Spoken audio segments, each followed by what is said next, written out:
Hello, hello, j'espère que tu vas bien. Alors, comment faire face aux sollicitations familiales, amicales et de toutes sortes?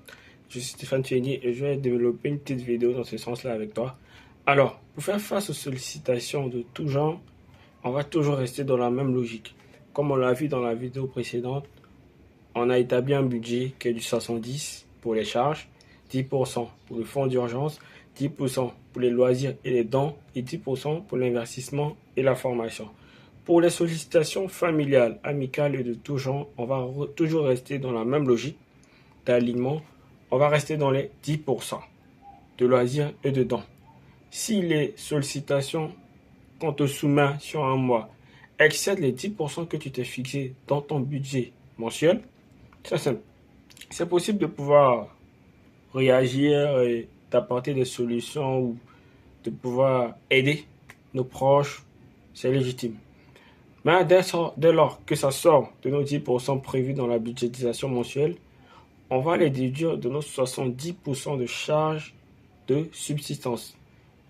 De sorte que quand tu aides quelqu'un, tu puisses sentir en fait que ça va te priver de quelque chose. Il ne faudrait dans aucun cas que tu prennes de l'argent dans ton épargne d'urgence ou dans ton épargne pour les investissements et tout ce qui est formation pour pouvoir satisfaire des sollicitations familiales, des sollicitations amicales ou des sollicitations en tout genre. Tu restes concentré, tu as tes 10% qui sont prévus pour si les sollicitations excèdent. Soit tu relances les personnes pour le mois d'après, soit tu les déduis des 70% de charges. Il faudrait que tu puisses sentir en fait que ça peut te faire mal lorsqu'on te sollicite alors que ce n'était pas prévu dans ton budget. Je vais prendre un exemple. Si aujourd'hui tu as fait ton budget avec tes 70% de charges de subsistance et que par exemple tu dois dépenser 20 000 francs par semaine dans le transport et l'alimentation pour le travail et que quelqu'un te sollicite à hauteur de 15 000 francs, cela va se dire que tu auras que 5 000 francs pour cette semaine-là pour tout ce qui est transport et alimentation.